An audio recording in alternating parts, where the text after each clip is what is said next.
Script title: After 60? These 5 common medications could quietly raise your heart attack.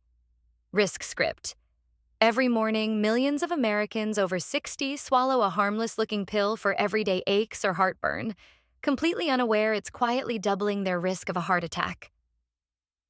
Today, we're opening the medicine cabinet to look at 5 everyday staples, things you probably bought at the grocery store, that carry a massive, hidden cardiovascular risk as we get older. By the end of this, you'll know exactly which bottles to double-check, how they're affecting your heart, and the exact simple questions you need to ask your doctor this week to stay safe. But don't skip ahead, because medication number 1 is something almost everyone takes for their bones, and cardiologists are now desperately warning us about what it actually does to our arteries. Welcome back to 30-Day Health. If you're new here, hit subscribe, because what you're about to hear is going to blow your mind. Think about your morning routine for a second. You wake up, stretch, and maybe feel a deep, familiar ache in your lower back or a sharp stiffness in your right knee. Getting older brings a lot of wisdom, but it also brings a fair share of physical pain. So, you do what anyone would do. You walk into the kitchen, open the cabinet, and take a couple of ibuprofen or naproxen with your morning coffee. These are non-steroidal anti-inflammatory drugs, commonly known as NSAIDs. They are cheap, they are everywhere, and they do a fantastic job of making the pain go away so you can actually enjoy your day. You have probably been taking them for decades without a second thought. But the little pill you take to soothe a bad knee is actually forcing your heart to run a marathon. Back in 2015, the FDA actually strengthened its warning labels on these exact painkillers. They made it very clear that taking NSAIDs increases your risk of a heart attack or stroke. And here is the scary part. That risk does not just happen after years and years of taking them. The FDA noted that the risk of heart problems can spike within just the first week of using them. To understand why this happens, we have to look at how your body ages, specifically your kidneys. Your kidneys are your body's filtration system. They are constantly filtering your blood, removing waste, and balancing your fluids. To do this heavy lifting, your kidneys need a massive and steady supply of blood flow. When you take an NSAID, the medication works by blocking certain chemicals in your body called prostaglandins. Blocking these chemicals is great for stopping inflammation and pain in your knee. But your kidneys actually rely on those exact same chemicals to keep their own blood vessels wide open. When you block them, the blood vessels in your kidneys tighten up. Your kidneys suddenly get less blood flow. They panic. They think your body is dehydrated, so they start holding on to sodium and water to compensate. Now, you have extra fluid trapped inside your bloodstream. Imagine taking a garden hose that is already at maximum capacity and trying to pump an extra gallon of water through it every single minute. The pressure inside that hose is going to skyrocket. That is exactly what happens to your blood vessels. Your blood pressure shoots up. Your heart now has to pump incredibly hard against that new, intense pressure just to keep your blood moving. If your heart is already dealing with some age-related wear and tear, or if you have a bit of plaque in your arteries, this sudden extra workload can be the tipping point that triggers a heart attack. But the craziest part is still coming. Wait until you see what the common heartburn pill is actually doing to your blood. We totally understand that living with chronic pain is exhausting. You cannot just ignore a bad hip or a stiff neck, but there are safer ways to handle it that do not force your heart to work overtime. One of the best alternatives you can talk to your doctor about is a topical NSAID. These come in gels or creams that you rub directly onto the skin over the painful joint. Because you are applying it right at the source of the pain, the medication penetrates the tissue locally. Very little of it actually enters your deep systemic bloodstream. That means it bypasses your kidneys almost entirely, keeping your blood pressure stable and your heart safe while still giving your knee the relief it needs. If you or someone you love takes ibuprofen for aches and pains every day, hit that like button and subscribe. We need to get this information out to more people, and we're just getting started. While managing joint pain is a daily struggle, what happens when we just try to fight off a simple winter cold? It turns out the answer is pretty alarming. When the temperature drops and the sniffles start, the first thing most of us do is head to the local pharmacy. You walk down the cold and flu aisle, looking for something to relieve that heavy, miserable sinus pressure. You end up buying a box of oral decongestants. These are the pills that usually contain an active ingredient called pseudoephedrine. You might even have to ask the pharmacist to get it from behind the counter. You take a couple of pills, wait 30 minutes, and suddenly you can breathe again. It feels like magic. But trying to clear a stuffy nose could be the exact trigger that sends your blood pressure into the danger zone. To understand why this is so dangerous for anyone over 60, you have to know how a decongestant actually works. A lot of people think these pills magically dissolve the mucus in your head. They do not. When you have a stuffy nose, the blood vessels inside your nasal passages are swollen and inflamed. That swelling blocks the airway. A decongestant works by forcing those blood vessels to aggressively shrink and constrict. When the vessels shrink, the swelling goes down, the airway opens up, and you can breathe. That sounds great, right? Here is the massive problem. When you swallow a pill, it goes into your stomach, breaks down, and enters your entire bloodstream. The medication has absolutely no idea that it is only supposed to target your nose. It travels everywhere. It forcefully constricts blood vessels all over your entire body. Imagine trying to drink a thick milkshake through a wide straw. It takes a little effort, but it works. Now imagine someone suddenly pinches that straw tightly in the middle, and you still have to suck the milkshake through it. The amount of force you have to use goes through the roof. That is exactly what happens to your heart. It suddenly has to push thick blood through miles and miles of artificially narrowed, constricted blood vessels. Your blood pressure instantly spikes. If you are a senior who is already taking medication to manage high blood pressure, this situation is a disaster. Taking an oral decongestant while on hypertension medication is like stepping on the gas pedal and the emergency brake at the exact same time. Your daily blood pressure pill is desperately trying to relax and open your vessels, while the cold medicine is aggressively slamming them shut. Ever wonder why your blood pressure mysteriously spikes during cold and flu season? This is exactly why. The strain it puts on an older heart can easily lead to a cardiac event. And what happens next?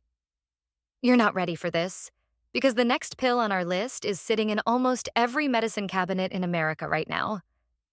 But before we get there, let's talk about how to safely handle a stuffy nose. You do not have to just sit there and suffer. Instead of taking a pill that affects your whole body, look for localized treatments. Saline nasal sprays are incredibly effective. They use simple salt water to wash out the nasal passages and reduce swelling naturally, without ever entering your bloodstream. There are also specific cold medicines designed for people with high blood pressure. They clearly state on the box that they do not contain decongestants.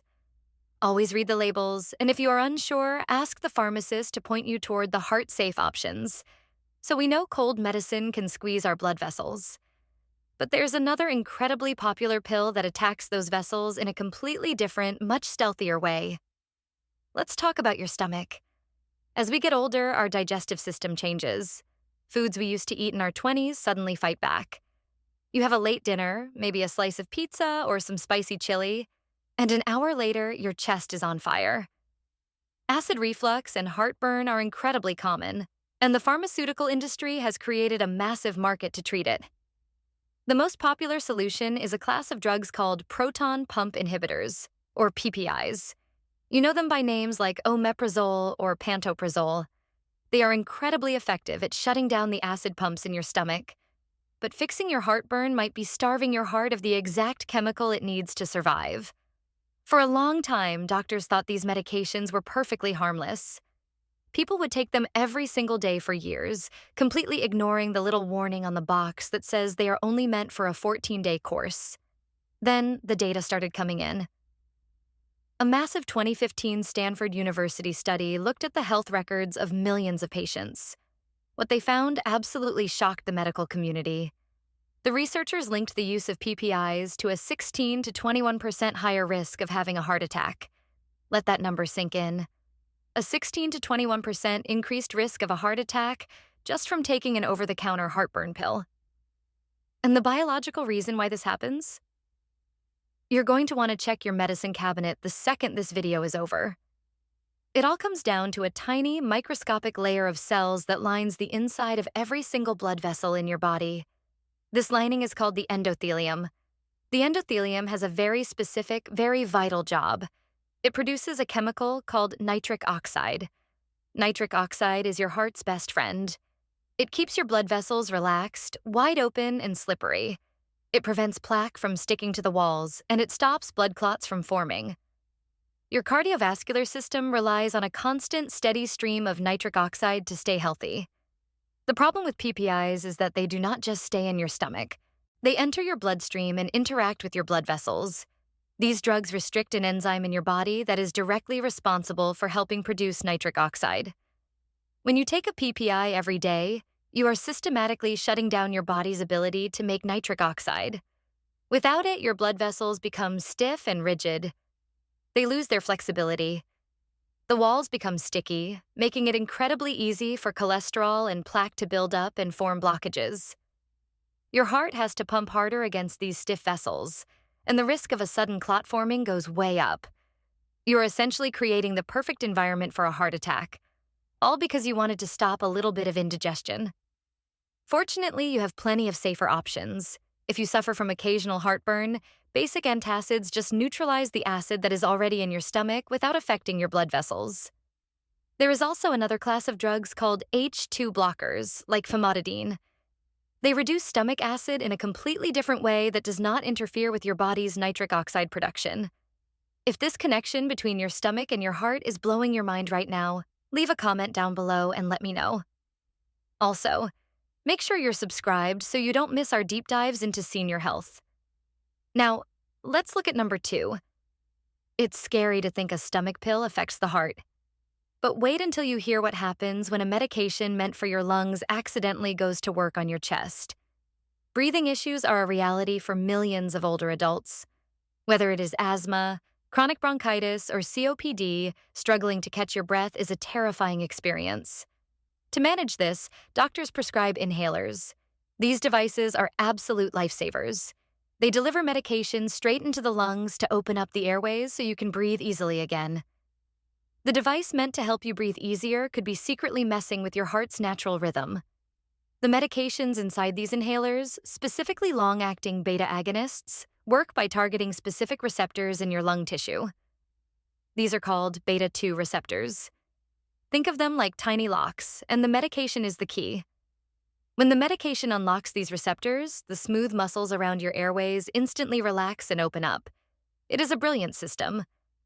But there is a biological design flaw in the human body. Your heart has very similar receptors, called beta-1 receptors. They are almost identical in shape to the ones in your lungs. When you take a deep puff from your inhaler, most of the medication goes exactly where it is supposed to go, but a small amount of it gets absorbed into your bloodstream and travels to your heart. Because the receptors are so similar, the lung medication accidentally unlocks the receptors in your heart. Have you ever noticed your heart fluttering after taking a deep breath from an inhaler? That is exactly what is happening. The medication overstimulates the heart muscle. In a young, healthy person, this might just feel like a temporary caffeine rush. But in a senior citizen whose heart might already have some electrical issues or arterial plaque, this overstimulation is highly dangerous. It can cause arrhythmias, which are irregular heartbeats. Your heart might start racing, skipping beats, or fluttering wildly. When your heart beats out of rhythm, it cannot pump blood effectively. The sudden drop in blood flow can starve the heart muscle of oxygen, leading directly to a cardiac event. We haven't even talked about the one daily vitamin almost everyone takes for their bones yet, and it's the biggest shocker on this list. But regarding inhalers, we have to be very clear about something. You should never, ever throw away your inhaler or stop taking it cold turkey. Being able to breathe is your #1 priority. The danger comes from having the wrong dosage or combining multiple types of bronchodilators without close monitoring. If you start a new inhaler or increase your dose, you need to pay very close attention to your chest. If you feel palpitations, a racing pulse, or sudden dizziness, do not ignore it. Call your doctor immediately. They can adjust your dose, change the delivery method, or switch you to a different class of medication that is gentler on your cardiovascular system. Before we reveal the #1 medication, which is probably sitting on your kitchen counter right now, take a second to subscribe. It helps us keep bringing you the medical facts they don't print in big letters on the bottle. We've covered pain, colds, heartburn, and breathing. But the number one medication on our list isn't treating an illness at all. It's something you take because you think it's making you stronger. As we age, our bone density naturally drops. Doctors warn us about osteopenia and osteoporosis. A simple fall can lead to a broken hip, which is a life-altering event.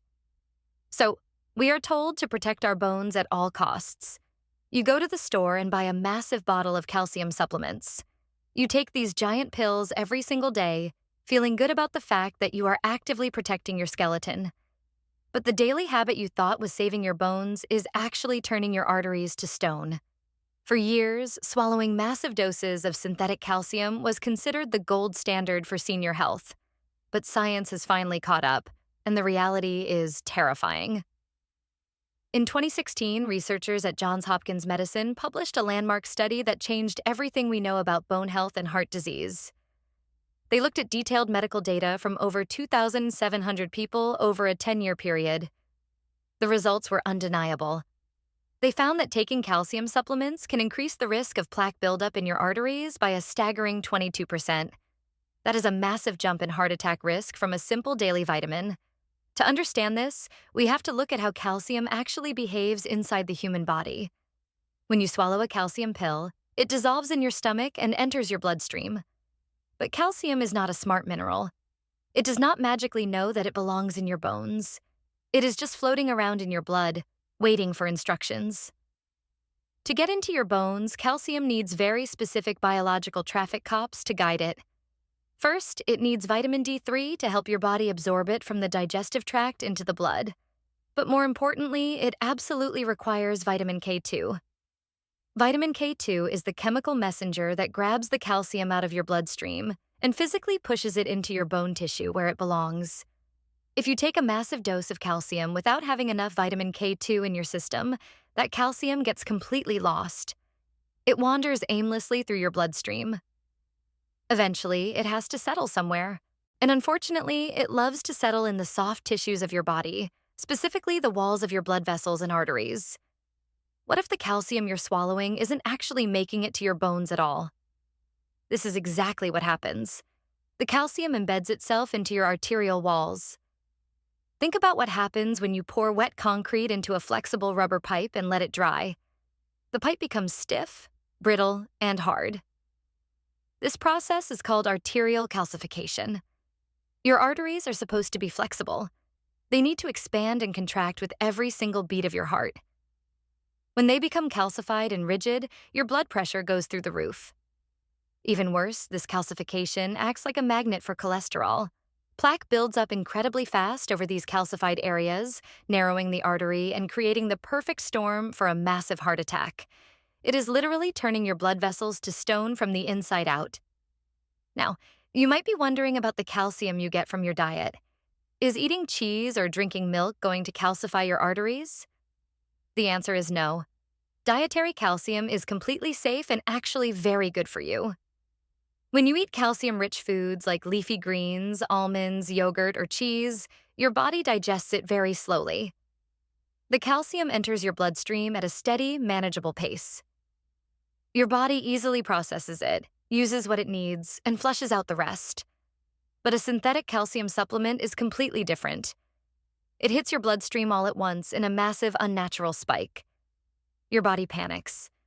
It cannot process that much calcium at one time, so it dumps the excess directly into your arteries. The best way to protect your bones is to get your calcium from real food. If your doctor insists that you absolutely must take a supplement due to severe bone loss, you have to read the label carefully. Never take it in one giant dose. Break it up into smaller amounts throughout the day. And most importantly, ensure you are pairing it with vitamin K2 and vitamin D3 so the calcium actually reaches your skeleton instead of clogging up your heart. Learning all of this can feel overwhelming. Looking at your daily routine and realizing the things you thought were helping might actually be hurting is a lot to process. But the goal here is not to make you panic. Please do not walk into your bathroom today and dump all your medication in the trash. Stopping prescriptions cold turkey is incredibly dangerous and can cause severe withdrawal effects or immediate health crises. The goal is empowerment. You now have the knowledge that most people never get. Write these 5 names down on a piece of paper. Call your doctor or your local pharmacist this week and book a simple 10-minute medication review. Bring your bottles with you, set them on the desk, and ask one simple question. Is this dose still right for my heart at my current age? That innocent-looking pill box on your counter doesn't have to be a mystery anymore. You now have the facts to take control of your heart health.